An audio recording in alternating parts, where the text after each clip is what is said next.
Okay, good morning student. मैंने आपको Pythagoras theorem के बारे में बताया था।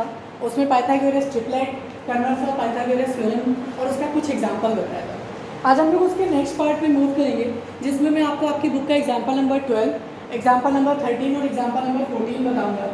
इन 3 एग्जांपल्स में आप पाइथागोरस थ्योरम के बारे में और अच्छे से जान लेंगे और उसके बाद अपनी लास्ट एक्सरसाइज जो 6.5 है उसके बाकी के बचे हुए क्वेश्चन को आप इजीली कर सकते हो, जिसमें आपका क्वेश्चन नंबर 5, 6, 7, 8, 9 और 10 आता है। और इसी के साथ ये हमारा चैप्टर भी खत्म हो जाएगा। देखिए, इसमें सबसे पहले यहाँ पे हम बात करते हैं, अपने क्वेश्चन को रीड आउट करते हैं। तो आप अपने बुक का पेज नंबर 122 ओपन कर सकते हैं और इसमें एग्जाम्पल नंबर 12 को देखते हैं। 11 है आपके पास, 11 है, 12 है एंड 14। आपके पास ये 3 एग्जाम्पल्स हैं। तो सबसे पहले हम एग्जाम्पल नंबर 12 की बात करेंगे, जो कि आपका क्वेश्चन नंबर एक्सरसाइज 5 से टैली करता है। तो पहले मैं क्वेश्चन को रीड आउट करता हूँ। कह रहे a tree grew at a point but did not separate from it, यानी कि एक जो ट्री है वो बीच से टूट जाता है और टूटने के बाद वो जमीन पर गिर जाता है, लेकिन पूरी तरीके से वो पेड़ से अलग नहीं होता है वो part. Its top touched the ground at a distance of 5 metre, यानी कि 5 मीटर की डिस्टेंस पर वो उसका जो हिस्सा टूट जाता है वो जमीन को टच कर रहा है। If the point where it broke is at a height of 12 metre, जहाँ से वो टूटा हुआ है आपका पेड़ वो वहाँ तक की हाइट आपकी 12 मीटर गिवन है। फिर कह रहे हैं what was the total height of the tree before it grow, यानी हमें टूटने से पहले ये बताना है कि वो पेड़ की हाइट कितनी है। तो सबसे पहले हमें इस पाइथागोरस थ्योरम में मैंने आपको बता तो दिया कि पाइथागोरस थ्योरम होती क्या है आपकी। इसमें दो साइड के स्क्वायर का जो सम है वो तीसरी साइड के स्क्वायर के इक्वल होता है। लेकिन हमें यहाँ पर यह भी सीखना होगा कि पाइथागोरस थ्योरम में क्वेश्चंस के डायग्राम को कैसे बनाते हैं, क्योंकि अगर आपने डायग्राम को बना दिया तो इजीली आप किसी भी क्वेश्चन को आसानी से अटैम्प्ट कर सकते हैं। तो देखिए क्वेश्चन में क्या कह रहा था, एक ट्री था, तो मैंने यहाँ पे एक ट्री बना दिया, ठीक है। यहाँ पर कहीं पर से कोई पार्ट, यहाँ इतना पार्ट मान लीजिए टूट जाता है और वो टूटने के बाद जमीन से इस तरीके से टच कर रहा है और कह रहा था क्वेश्चन में वो जमीन से जहाँ टच कर रहा है वो डिस्टेंस आपकी 5 मीटर है।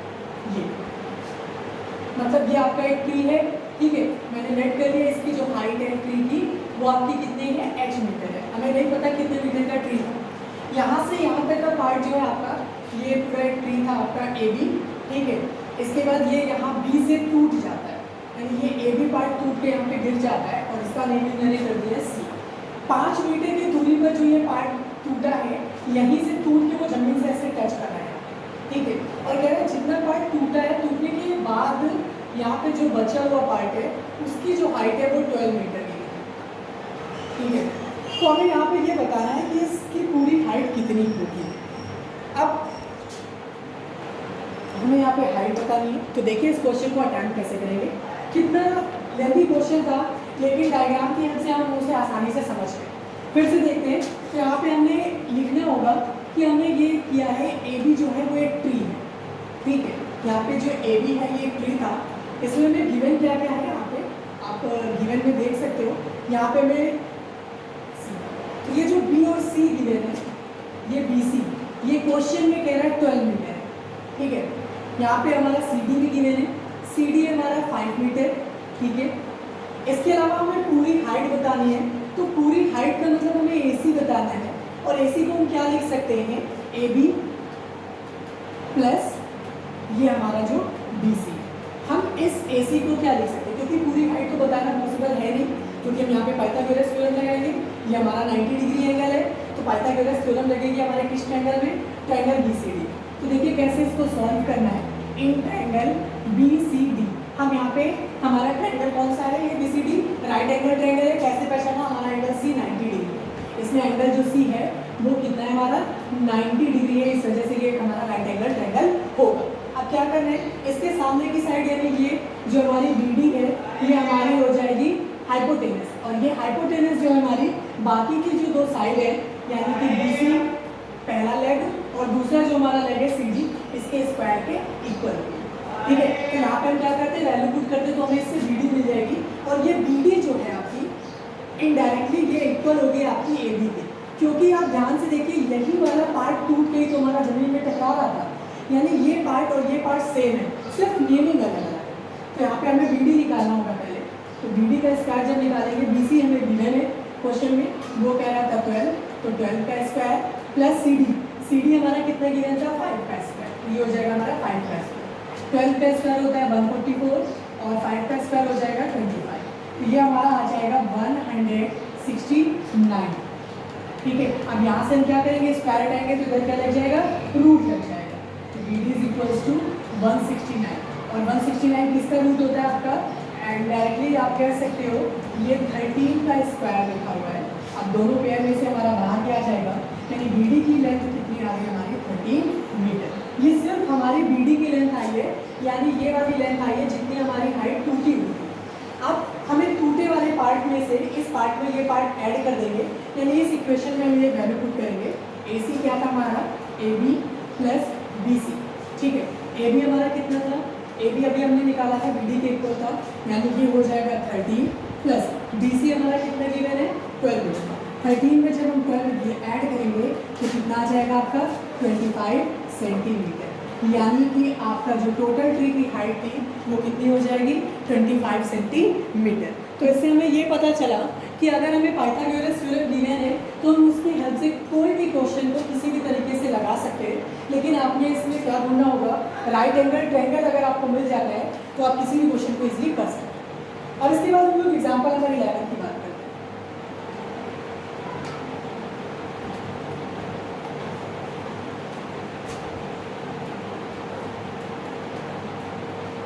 देखिए एग्जाम्पल नंबर 11 में कह रहा है a ladder 17 metre is long. अब एक सीढ़ी है जो कि 17 मीटर लंबी है, प्लेस अगेंस्ट अ वॉल।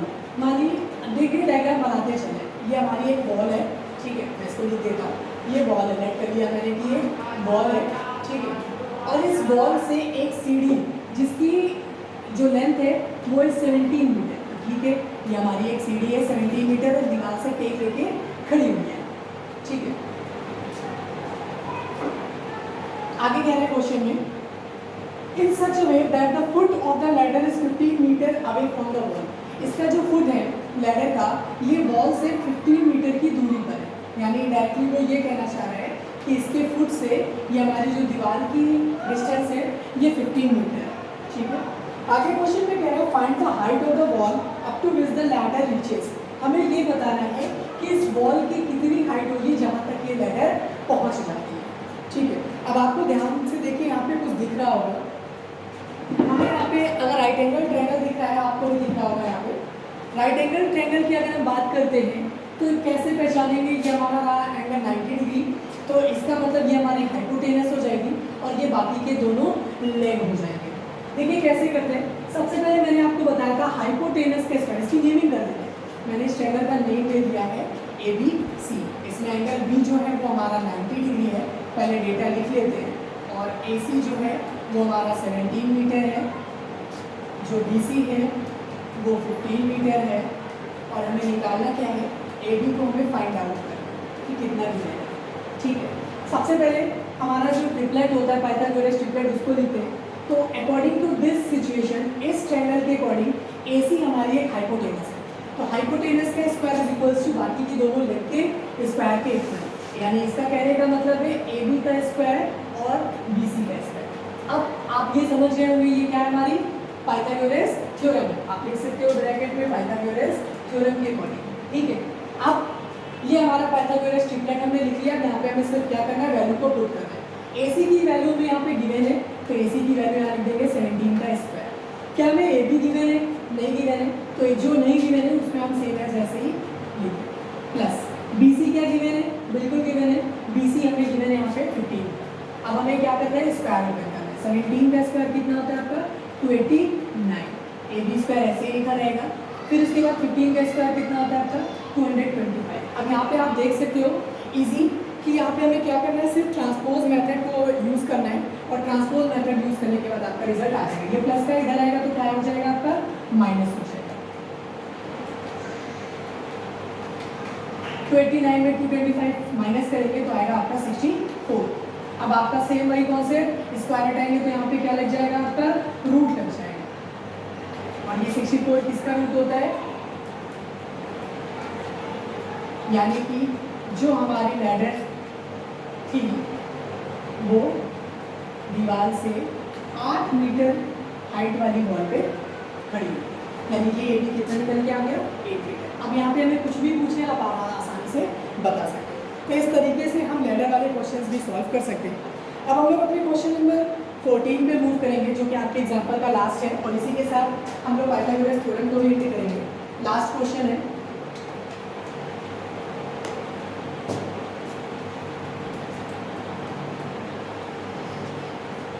कह रहे थे डायगोनल्स ऑफ अ रोम्बस। तो सबसे पहले हम यहाँ पे एक रोम्बस बना लेते हैं, ठीक है। हम लोग साथ साथ क्वेश्चन पे ही बनाएंगे।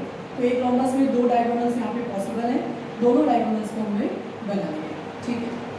कह रहे हैं इसमें इसकी नेमिंग कर देते हैं, ठीक है। ए बी सी, ये डी, और ये आपका मिड पॉइंट ओ जाए।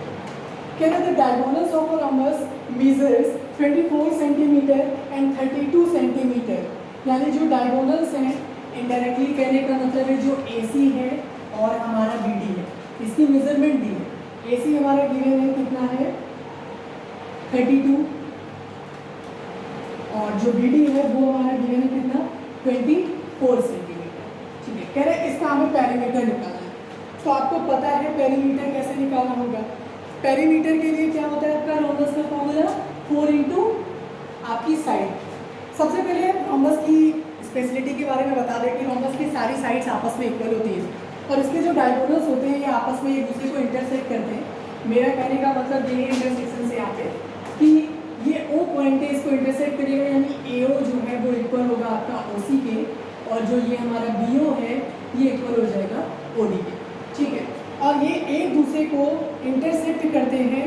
इसके अलावा राइट एंगल पे बाइसेक्ट करते हैं। आपको जब मैंने रोम्बस के बारे में बताया था तब ये इसकी स्पेशलिटी बताई थी कि इसकी सारी साइड्स इक्वल होती हैं, इसके डायगोनल्स एक दूसरे को 90 डिग्री पर बाइसेक्ट करते हैं, ठीक है। तो सबसे पहले हम यहाँ से AO निकाल लेते हैं। तो AO जो बाइसेक्ट करने का मतलब है यहाँ पे जस्ट इसकी हाफ, तो ये हो जाएगी हमारी 16 सेंटीमीटर। इसी तरीके से AO निकालने के बाद हम यहाँ पे BO निकालते हैं, और वो हो जाएगी हमारी 24 का हाफ, यानी कि 12 सेंटीमीटर। अब हमारे पास ये साइड गिवन है AO, ठीक है, और ये साइड गिवन है BO। ये 90 डिग्री पर बाइसेक्ट कर रही है, तो ये हमारा जो ये ट्रायंगल आपका रेड कलर से दिख रहा है, ये कौन सा ट्रायंगल हो जाएगा right angle triangle. Very good, ये हमारा राइट एंगल ट्रायंगल होगा। तो अब हम ट्रायंगल AOD की बात करने जा रहे हैं। ट्रायंगल AOD ये 90 है, यानी ये हाइपोटेनस हो जाएगी। इसका मतलब AB का जो स्क्वायर है ये बाकी की दोनों जो आपकी साइड है BO का स्क्वायर और AO का स्क्वायर, इसके सम के स्क्वायर के इक्वल होगी। वैल्यू रख देते हैं 16 का स्क्वायर प्लस यहाँ पर हो जाएगा 12 का स्क्वायर। तो इससे आप क्या निकालोगे, इससे हमारी जो दूसरी साइड है आप कह सकते हो AB, वो निकाली जा सकती है, ठीक है। तो 12 का स्क्वायर हो जाएगा हमारा, 16 का स्क्वायर हो जाएगा हमारा 256, और 12 का स्क्वायर हो जाएगा 144। इसको ऐड करेंगे तो आएगा हमारा 400। तो जब स्क्वायर हटाएंगे तो इधर लग जाएगा हमारा रूट, और ये किसका होता है हमारा 20, यानी कि AB जो है आपकी ये निकल के आ गई है 20 सेंटीमीटर। तो आपको मैंने पहले भी बताया था कि रोम्बस की खासियत होती है, यानी ये भी 20 होगी, ये भी 20 होगी, और ये भी 20 होगी। हमें क्या फाइंड आउट करना था, हमें इसमें पेरीमीटर ऑफ रोम्बस को निकालना था। तो पेरीमीटर ऑफ रोम्बस के लिए फॉर्मूला मैंने आपको बताया था कि 4 इंटू साइड होता है आपका, क्योंकि ये भी एक तरीके से स्क्वायर होता है। 4 इंटू साइड कितनी निकल के आई है 20, मल्टीप्लाई करेंगे तो 80 सेंटीमीटर, यानी इस रोम्बस का जो पेरीमीटर है वो 80 सेंटीमीटर। तो आपने देखा पाइथागोरस थ्योरम का ये कितना यूज होता है। आप किसी भी राइट एंगल ट्रायंगल में कोई भी साइड उसका कोई भी डायगोनल या कुछ भी निकाल सकते हैं, लेकिन उसके लिए आपको पाइथागोरस थ्योरम का आना जरूरी है। Thank you.